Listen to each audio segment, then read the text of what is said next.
Good morning. Welcome all of you to the first Lunch and Learn. And I'm sure all of you have heard by now that the main theme this year for the Professional Development Committee and the Lunch and Learn activities will be a little bit of a Baldrige flavor. So one thing that I want to, and I mentioned this to Dennis earlier, I want to start getting the message out to everyone every chance that I get that the Baldrige process isn't really about the award. Now, I know there's a bunch of competitive people in the room, and I'm probably as competitive as any of you. I want to win the award, okay? But it is really more about a process. It's not about the school looking good. It's not about Mr. Fields looking good. It is about the way that we do business. It is about every work group being able to look at the things that they do and doing them better. It's all about a journey toward excellence. So we are going to apply for the Oklahoma Quality Award. We're going to get feedback, and then we will act on that feedback. And we'll apply, as soon as we win Oklahoma, we'll apply for the National Award. And we will get feedback. And if we win, we're going to throw a big dang party of it. Right. We'll get that feedback and we'll apply again until we receive it. If we don't receive it that year, we'll apply again.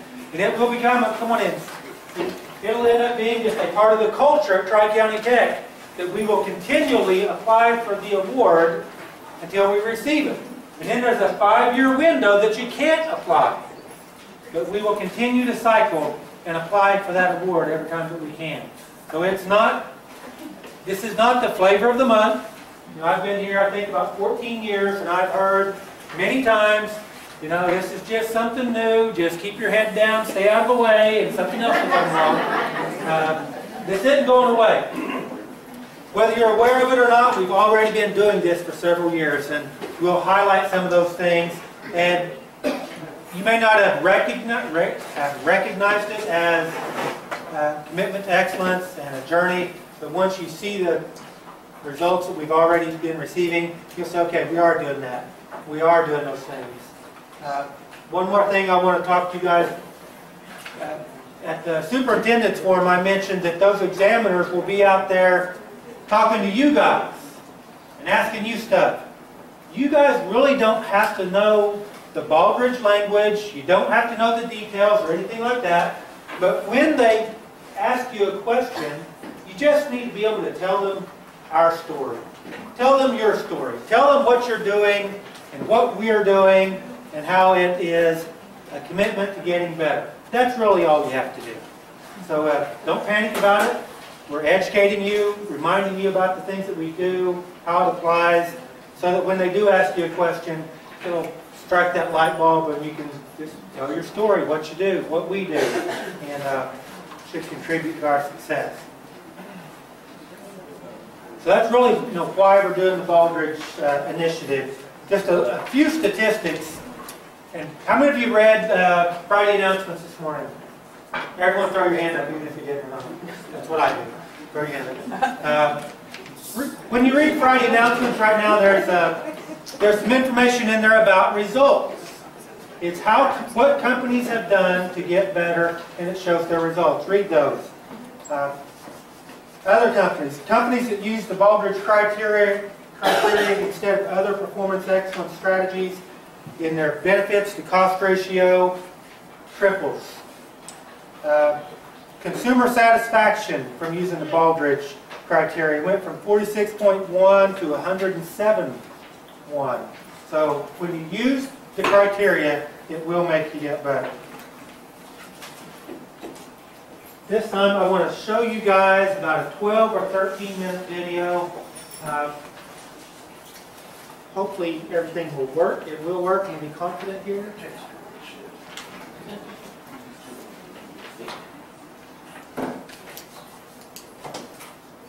Can you get the mouse?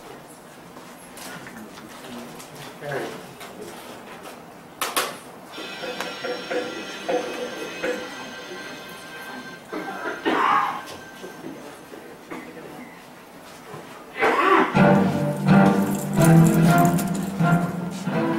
you want to see success in your organization's future, this is the crystal to look into. The Malcolm Baldrige National Quality Award, the nation's highest honor for performance excellence. Yet it's so much more than a prestigious award. Since 1988, it's been the symbol of a program that gets results. We didn't set out to win an award. What we set out to do was to look at a total quality system that would provide continuous improvement to our customers. We did it to win customers. We did it to grow. We did it to prosper and to remain competitive in indeed a world marketplace. Even in my most optimistic, I didn't foresee all of the benefits of being part of the Baldrige process. It's energized this organization, it's unified and motivated employees, there's a renewed sense of pride. I think the quality of all of the work that we do, the actual results of the organization are better because we've been part of this process. And the results are what this process is all about. Tripling market share, increasing sales, raising revenues, improving customer satisfaction, increasing student achievement, improving patient satisfaction, and retaining employees and staff. Results like these are being achieved in manufacturing, service, and small business, as well as healthcare, education, and nonprofit, because the Baldrige process is for all organizations, and it benefits far more than just those who apply for the award. The Baldrige program truly is a national education program, with its goal being to educate organizations of all types about the components of a full management system and what you need to be thinking about if you want to be successful running an enterprise today. Baldrige is about taking you from where you are to the next level of performance. And where you are may be at the very beginning. I didn't have a lot of formal education from running a business, so the Baldrige criteria was kind of my business plan. So I really did sincerely embed this as much as possible. Or you may be doing just fine. We were financially sound and all of the rest, but we just said, we've got to get better.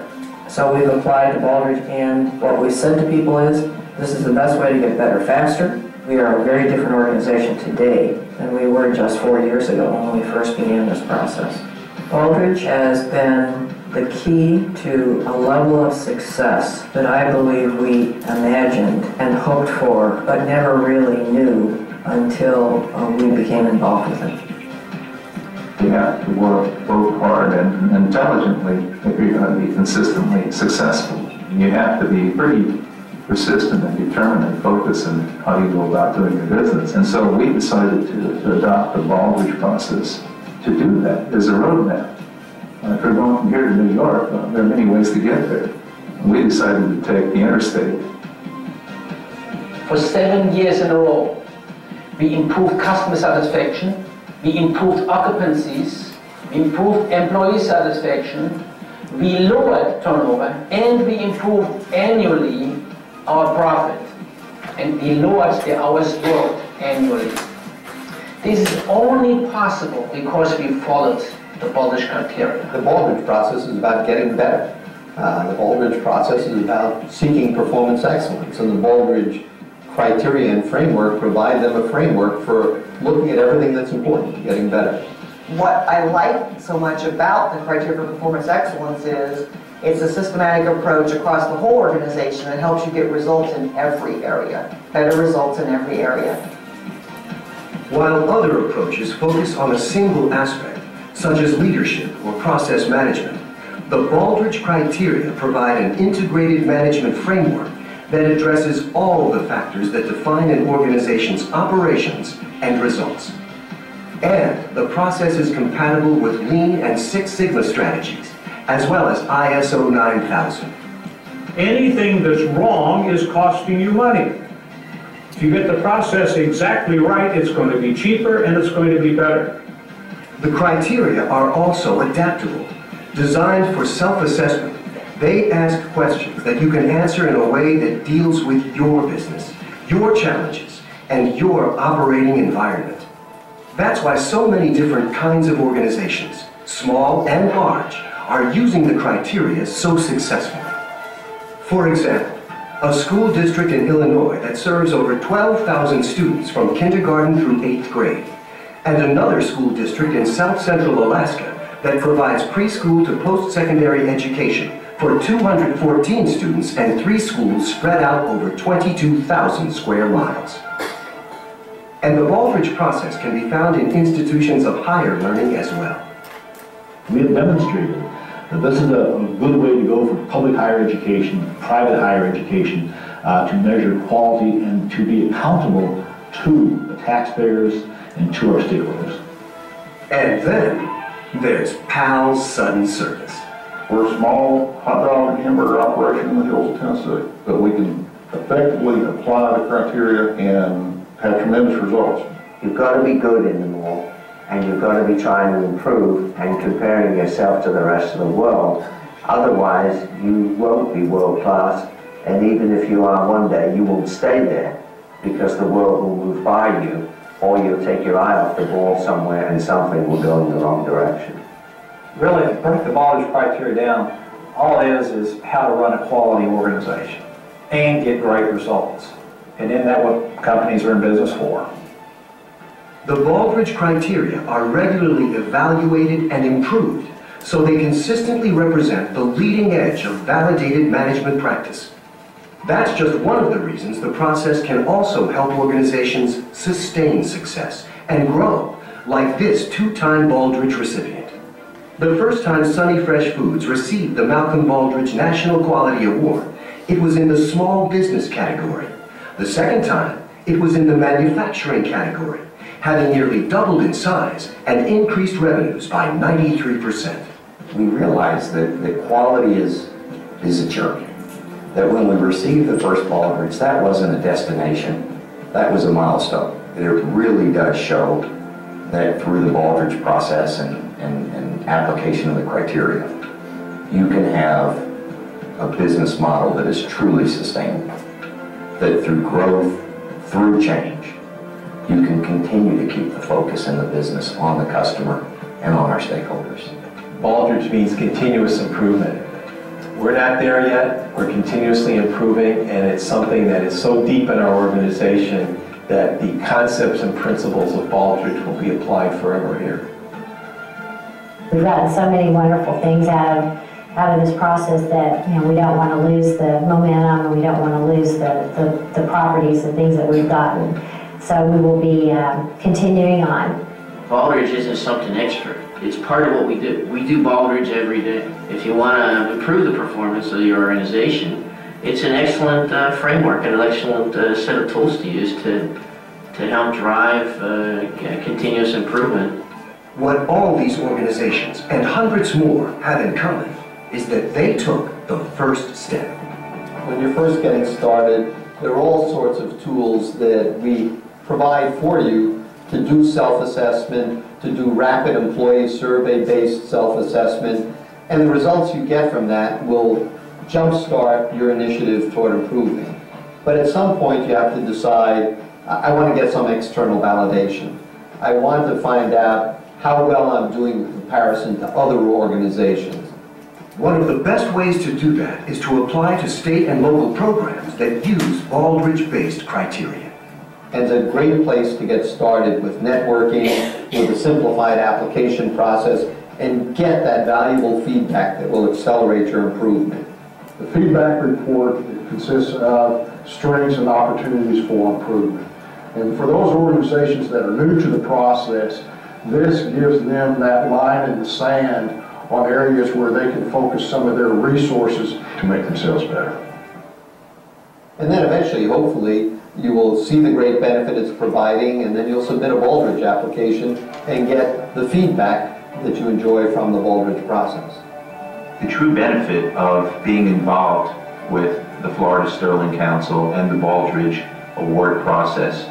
It's not the awards, it's the feedback and the opportunities for improvement that are identified in those feedback reports are immediately injected into our business plan to improve our processes, which drive better results.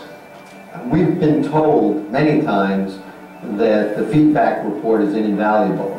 It really is about the cheapest, most valuable business consulting or organizational consulting that you can get in the United States today, because you're getting a whole team of experts to look at your organization from perspectives of multiple industries and the knowledge they bring from them to bear on the specifics of your organization. People say, why Baldrige? My answer is very simple. AAA bond rating on Wall Street from all three rating agencies. Bringing capital projects in on time and within budget. A 96% business satisfaction rating. A 94% resident satisfaction rating. An overall quality rating of 95%. And an employee satisfaction rating of 97%. That's why we're involved with Baldrige. If you're using the Baldrige criteria, if you're applying for the Baldrige Award, you're applying for the feedback to accelerate the improvement of your organization. If you should receive the award at some point, that's wonderful, but it's about improving your organization. The Baldrige Program. It's all about results. So visit our website, imagine your future, and begin your quest for excellence.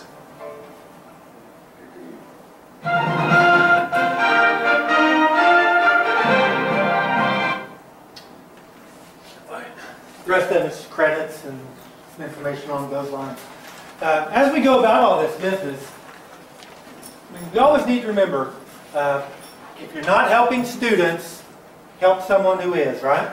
That's the way we do business. So if you're not a teacher, which a lot of us in this room are not teachers, you're supporting someone who is working directly with the students. So all along the way, this is about making this a better place to provide a better education, whether it's full-time, short-term, industry-specific, whatever it is, it's about helping students. Talked about the feedback report. You guys know that in 2006, we applied for the Oklahoma Quality Commitment Level, which is our first step in this application process, and we did receive that. So what we plan to do throughout the Lunch and Learns this year is take one or two of the criteria and just brush the top of it, just hit a little bit of it, and talk about the results to show you how we're already listening to feedback and using that to get better. So from the 2006 feedback report, and I'll try to go quickly and get through this. Reading from the feedback report, it said, one of the most significant opportunities for improvement is the area of segmentation. Clearly defining the various student and other customer stakeholder and market segments may facilitate more precise identification of the needs and expectations of each segment. Identification of comparable data, analysis of data, and using the data to guide decisions has been identified as a problem. Since that 2006 feedback report, some things that we have done as an institution.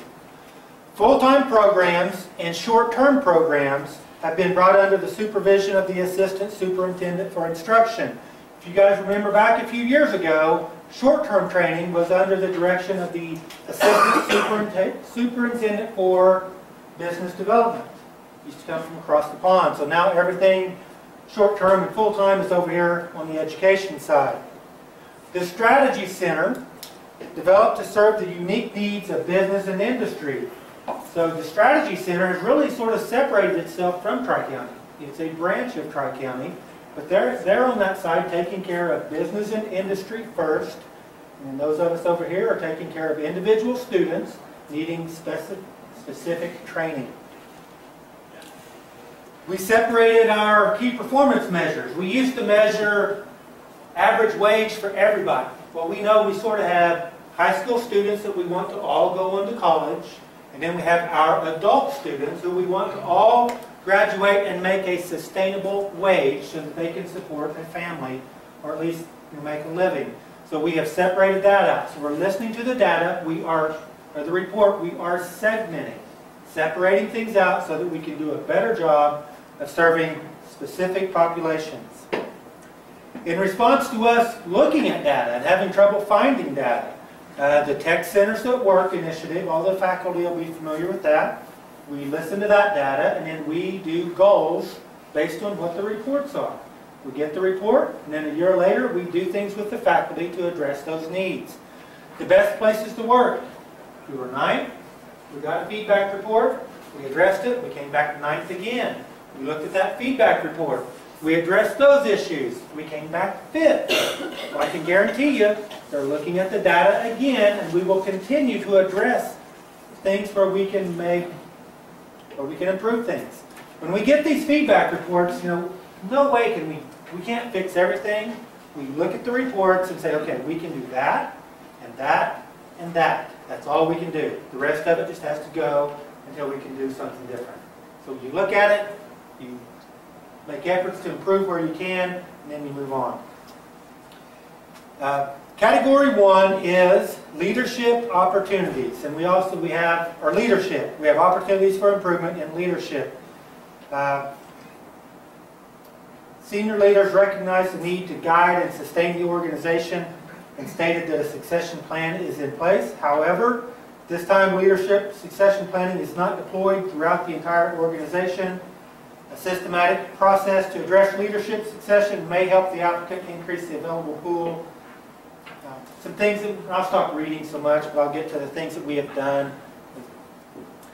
Things that we have done since '06. The emerging leaders. How many of you were a member of the emerging leaders 2 years ago? Quite a few of you. You were given an assignment. The results of that assignment had an impact on the school's bottom dollar. Emerging Leader program developed by Mr. Fields as an opportunity to educate and identify potential leaders among the TCTC workforce. That's all of us. We're the workforce. During 10-11, if you worked here in 10-11, every one of us got an opportunity to have a few minutes with Lyndall, lunch with Lyndall, or whatever it was, and he talked to you about your goals and how you could impact Tri-County and what you wanted. It was a little personal meeting with Mr. Fields, and he discussed your goals and expectations for your Tri-County experience. There's really not a formal succession plan out there, but there is an emergency plan where if tragedy were to hit, there's a plan in place that if A happened, B, this person would step up. And sometimes that's from the outside. So there's only a few people that actually know what that plan is, but there is a plan if there's ever a catastrophe, to make sure that Tri-County is able to continue operating. There is a gap in communication. There's an ongoing effort to communicate the vision, mission, and strategic plan throughout the organization and stakeholder segments. However, deployment throughout the organization is not immediately visible to everyone. Things that we have done to make sure the communication goes from the top to the bottom, or from the bottom to the top, however you want to look at it. Friday announcements comes out every Friday. You get information every Friday, and there's 4 areas, our key performance, our strategic aims. It addresses all 4 of the strategic aims every week. Every month, our superintendent invites us all in. We're fed lunch. Every Friday after a board meeting, he tells us key information about how the school is doing. That's a pretty big deal about communication. I'll just hit a few of the high notes here. We started identifying ourselves or comparing ourselves to the 5 top schools in Oklahoma. So when we look at data, we look at the other schools across the state of Oklahoma. We find who's in the top 5, and those are the ones we compare ourselves against in each category that we're going to gather data on. If it's not available in schools, we'll go out to industry. Okay? Let's see. We have been the best place to work, or the 9th, and 5th. We'll use that data. Mr. Fields communicates with us. Next, a big thing here. The organization is in, this is from the report, the organization is in the early stages of developing key performance measures and made performance projections for FY06 to FY10. However, there is no systematic process to make long-term projections. The failure to have a systematic approach based on relevant data to project future performance limits the organization's ability to identify long-term improvement opportunities. Vision 2020. Mr. Fields rolled that out in the 2010 school year. That's the backbone of our school. That's what's guiding us along for, to get to 2020. So we definitely have long-range planning.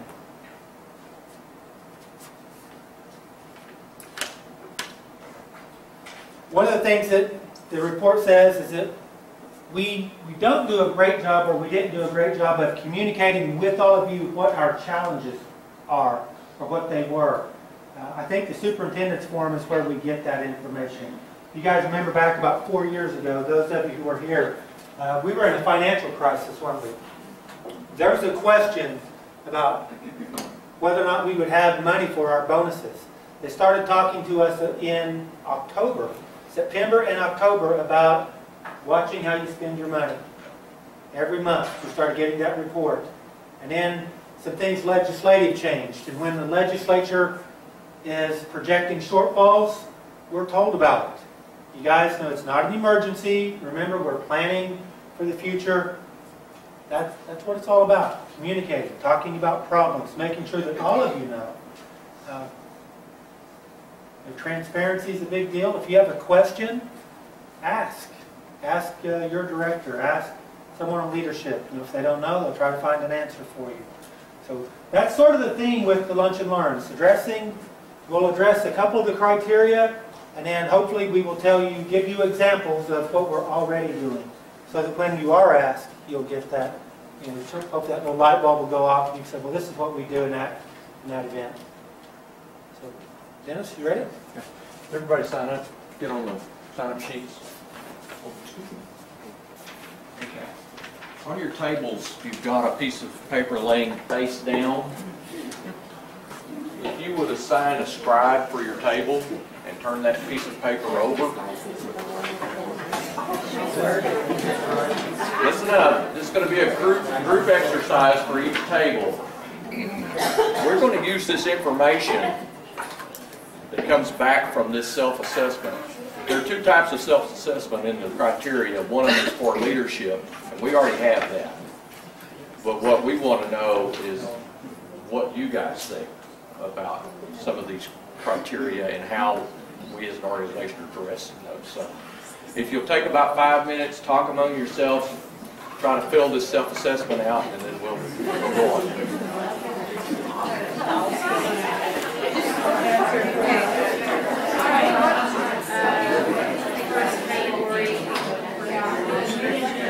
What are your organization's main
Hey folks, we need to wrap this up in about 2 more minutes. So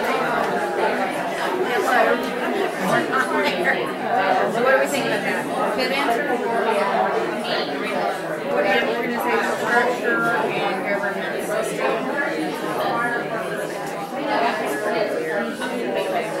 What are the reporting relationships between your governors, policy, body, and your leadership?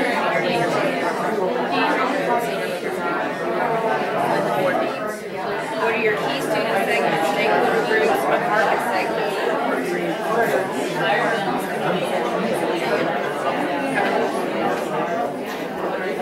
are the key requirements and expectations of your programs, offerings? What are the differences in requirements and expectations of your students?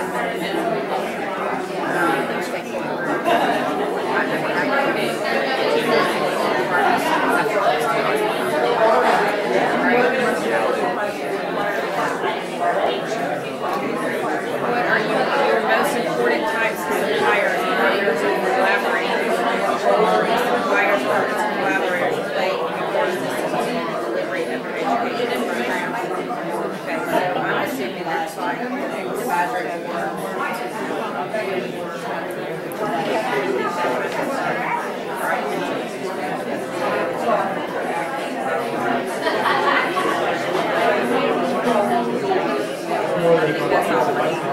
Pretty transparent. What are your most important requirements for suppliers?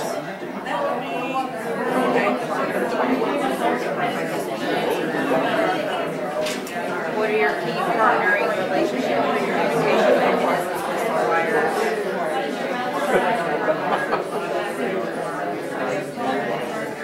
I guess, like I said, what is your competitive position?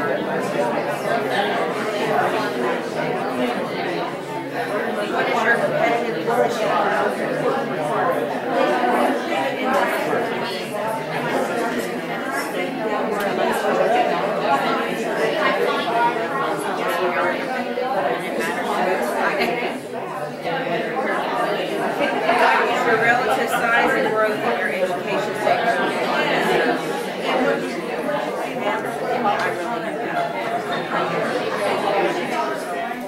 If I had to guess,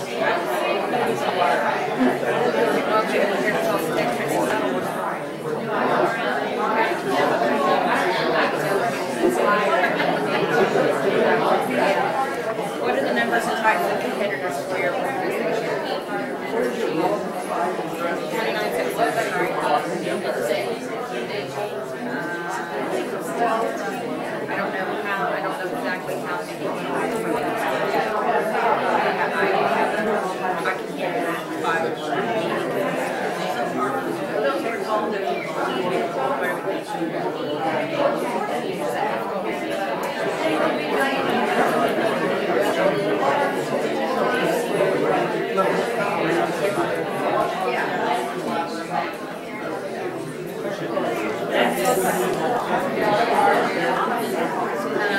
what are the risk factors that determine your success relative to your competitors?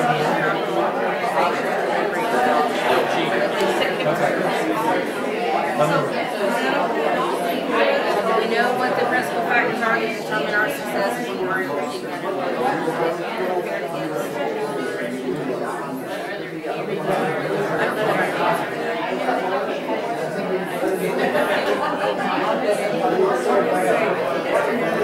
I don't see it. The only time I see that when I take this combination, that's not.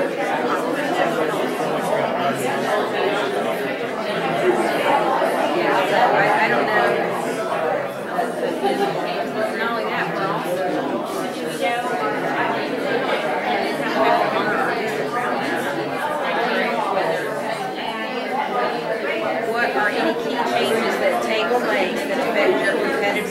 evaluation, including opportunities for innovation and collaboration.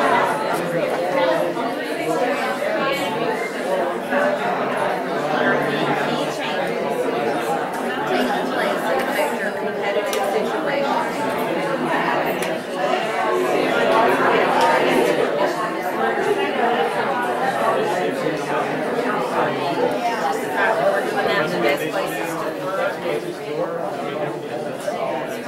Okay, folks, can I have your attention? We need to move on. If you're not through with this, exercise, you can finish it later and turn it back into one of us. That's fine.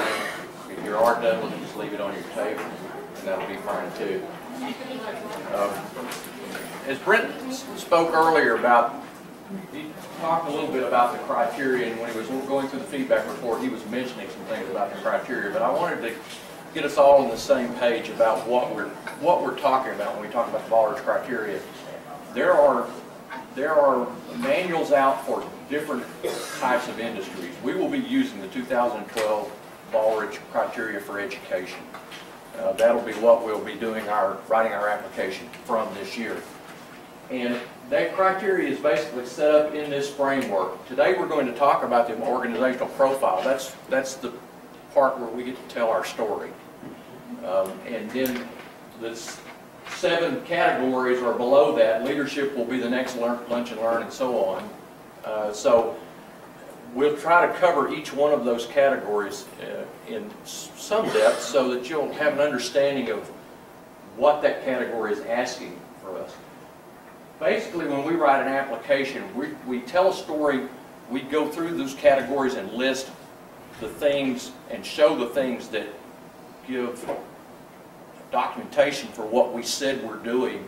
And then when we get down to the results section, then we have our metrics that come back and support those things. So we tell our story, we document our story, we show the results for our story, and if all of those things go together, and if they're congruent with one another, we got a real good chance of winning the award.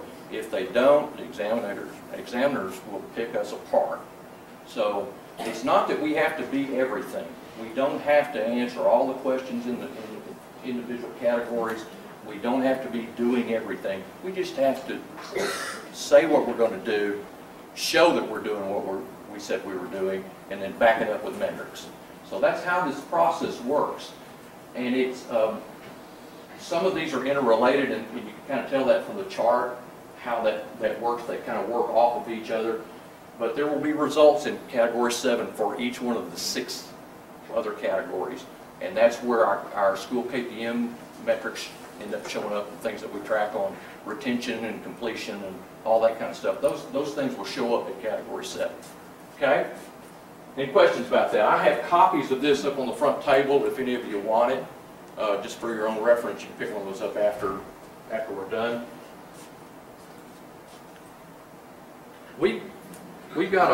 I've got another little exercise. I passed some things out they're on your table. These are an individual thing. This has to do with just the language of Baldrige. As Brent said, you don't have to commit all this stuff to memory, but you're going to hear it over and over and over again. And so I thought it would be a good idea for us to at least try to do a little self-test of seeing if you could match the definitions to some of this terminology with the term itself. So this is a no-talk thing. Okay, let's take about 2 or 3 minutes and do this real quick, just to see where you're at. Hopefully everybody has a pen. If you don't, I have one. I got one.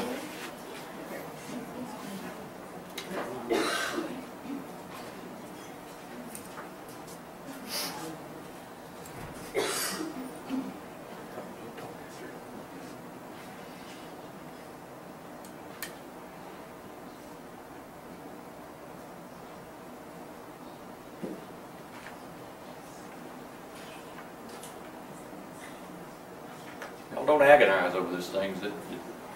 Just mark them. You know them, you know them, you know them. That's okay.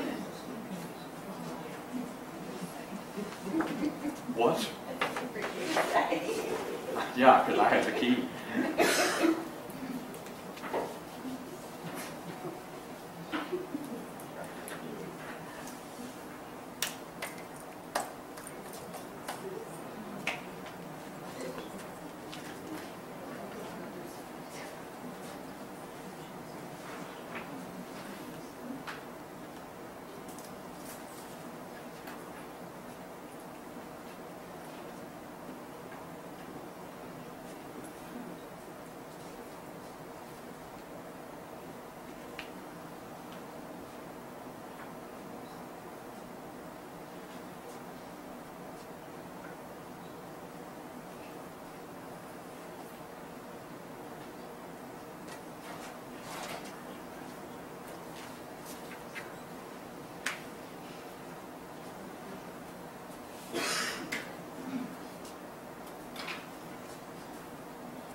Okay, Brent's passing out a glossary of key terms that are straight out of the criteria. Take a few more minutes amongst you, and this is groupthink, to see if you can find the answers to those that you didn't know.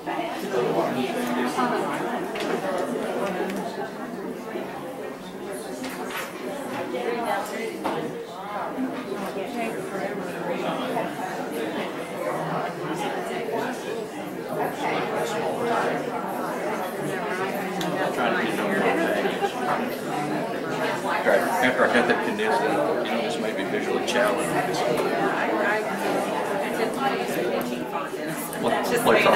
Yeah, I think that's like 9.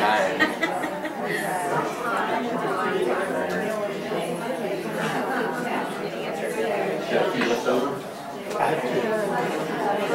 He gave me one.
Time sequence of an organization performance.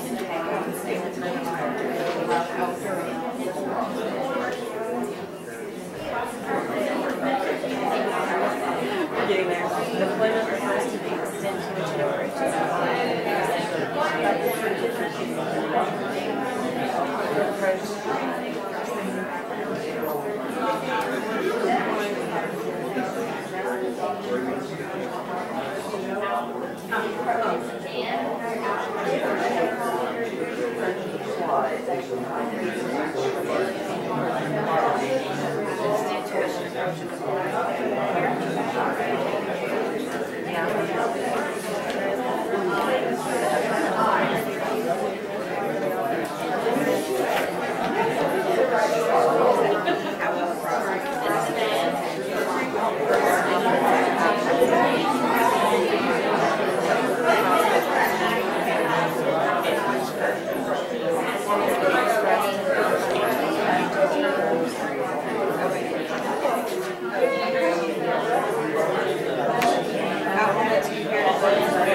American Biotechnology, effectiveness and methods used to create criteria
We're about done? You want me to just read the key? Okay. Okay, I'll read the key. First one, alignment. Alignment is the consistency of plans, processes, actions to support organizational goals. That's H. If you got that, give yourself a little star. Piece of gum, something. Cycle time. Anybody know what cycle time is? Okay. Time required. K or A or K? Yeah. K. Right. Cycle time is the time it's required to complete a task. What is 3, integration? Who's got that? P? P. Right. Individual performance management systems components operate as a fully interconnected unit. We are not there yet. Sorry, I just thought I'd throw that in. 4, when we call something key, what do we mean? C, factors that are critical in achieving an intended outcome. 5, deployment. G. You're going to hear that term until you're sick of hearing that term. Okay? There are a few of these that are going to come up so often that you're like, if I hear that term again, so help me, I'm going to scream. You're going to hear the term deployment over and over and over again. It is one of the most key terms in this whole process. 6, performance. O, outputs compared to goals. 7, benchmarks. Comparative data. Comparative data. Comparative data. Comparative data. I'll say that half a dozen times. You can't improve what you haven't measured. You've got to have the data. And you've got to be able to compare it to your peer organizations and to best practice organizations so that you know that your journey is trending upwards and not downwards or staying stagnant. Okay, approach. Another term you're going to hear a bunch. I. Exactly. Are your methods effective? What you're doing or the way that you're approaching this whole process and this journey, is it making a difference? Systematic. M. Exactly. Well-ordered, repeatable, and use data to learn. M. That's exactly what we want to do. We want to be systematic about this whole process. 10. Voice of the customer. N. Exactly. N. When we talk about the voice of the customer, we're not really talking about them speaking to us. We're saying, are we looking at all of our customer segments and drawing information from them that we can use for actionable items to make changes? Trends, number 11. L?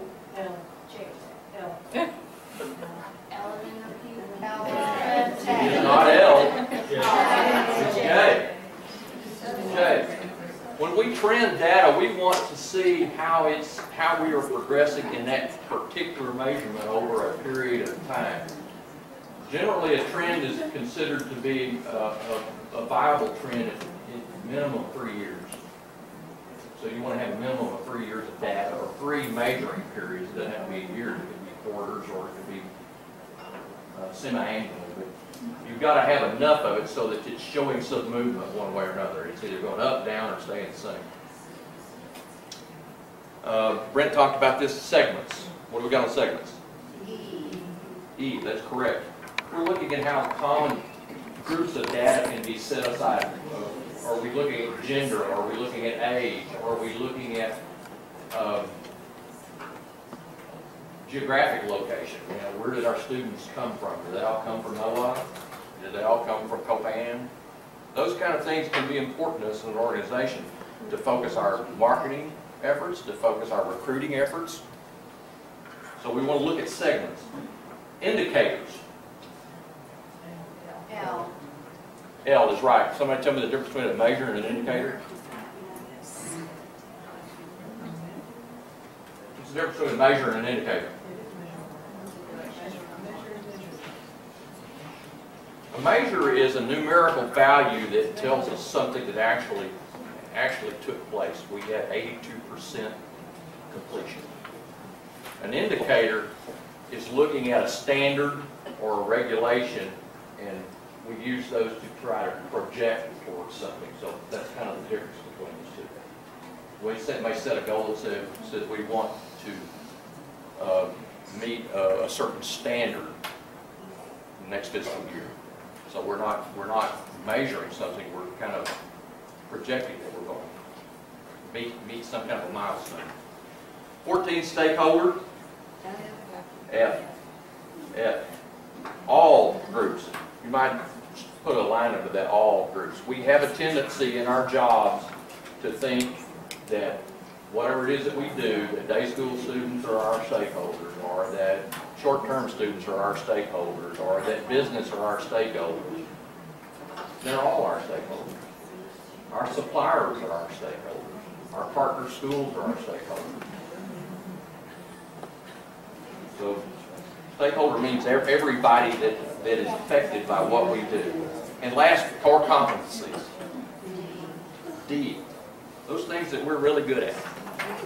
Anybody know what our core competencies are? That's okay, I don't need it. Can we put this document somewhere where it's accessible, like out on a Dropbox publicly, so that... On that vein, if you go to the NIST website, you can download the complete criteria, which has that. It has the framework diagram. It's got everything in it. NIST dot... It's .gov. Yeah. Yeah, there's a front slash words, but it's on there too. Yes.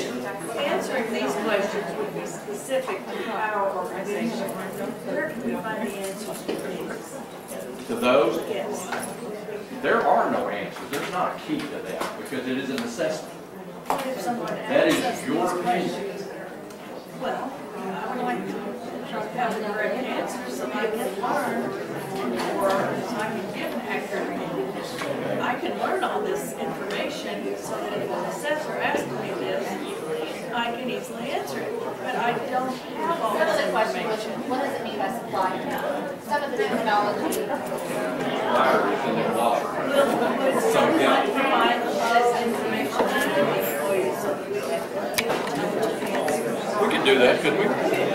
Go back to the self-assessment and answer those questions and post it out on the Dropbox. Somewhere. Okay, yeah. I would be happy to know all the answers to these things. Just the three of us interpreting the questions a little differently. Okay. That's the point of it. We are about to run out of time, so I'm gonna skip forward. The one thing I want you to take away today is understanding in that framework what this organizational profile is meant to do. And I'll run through a couple of slides real quick and then we'll wrap up and get y'all out of here. The organizational profile is critical because it gets us to focus on our story. As I said earlier, if we tell them we're doing something and we can't back it up, then we've wasted our time, because they're going to see that. The examiners will see that. So the organizational profile is the most appropriate starting place for us to, as an organization, to look at our processes, look at what our mission, vision, values are, get that into a narrative that puts us in the best light, that shows us we're not going to try to bluff our way through anything. We're not going to try to say something that's not true. I examined on an organization one time that told us in their organizational profile that they had core competencies. When we went to site visit and I asked them for them, they hummed and hawed around and they finally just said, we don't have them. We thought we'd have them by the time you got here, but we don't have them. So that didn't benefit them at all to try to con us, because examiners will find that out. In the organizational profile, we want to tell them the best of us.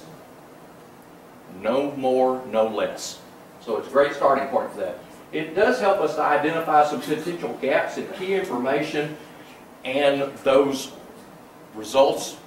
There are a lot of things that we have found in the last 6 years since we did the commitment award that we were doing well, we just weren't documenting it well, and we didn't have the metric results to show that we were doing it. It wasn't that we weren't doing good things, we just weren't real good about the formal process of documenting that and setting up a metric that we would be able to trend over several years to show improvement. Okay? So that's a couple of things that's good for. The organizational profile is broke into a couple of sections. I'm going to skip this slide.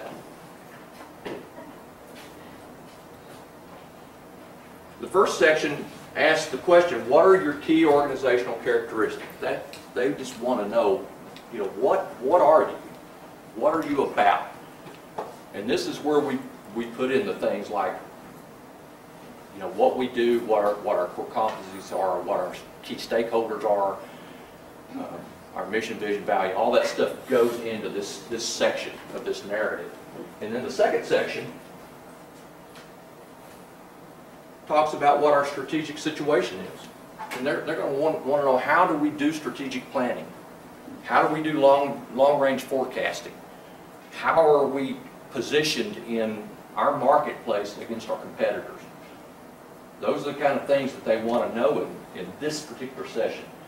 So as an examiner group comes in and looks at our application, the first thing they're going to do is sit down and read this like a novel. They're going to sit down and read the organizational profile. And then they're probably going to set it aside and then they're going to read it again. And then they're going to read it the third time. And by then they're going to know everything we said we thought we knew about our organization. Then they'll begin their category work. And the stuff in the category has got to line up. It's got to be consistent with what's in this organizational profile. So it's very important for us to do this right as we start putting this together. Now, you talked a minute ago about wanting to know about the self-assessment part. Dr. Strobel is already working on this part of our application. She's got part of a rough draft together on it already. Talk about talking points for everybody in the organization. When you take this organizational profile, and it'll be probably a couple of pages of the application, and it will be a refined, condensed down version of what the 100 people that work in this organization do to impact the 3 communities we serve. And so it'll be a great source of information for you as you're out with people. They want to know, well, what do we do? I'm glad you asked, I can tell you. So that's what the organizational profile is for. That's what it's about. I'm going to skip on through some of this because we're running out of time. This is that framework again. And just to wrap up, next Lunch and Learn, we will start talking about leadership. And you're going to see a lot of those terms that we went through. And each bullet point underneath this category is going to ask a question, very probing questions. How do you do this? What does it look like? Who's involved? How did you figure that out? What do you do with that information? What is your process for continuous improvement in this area? So it will follow that model through all of those 6 categories.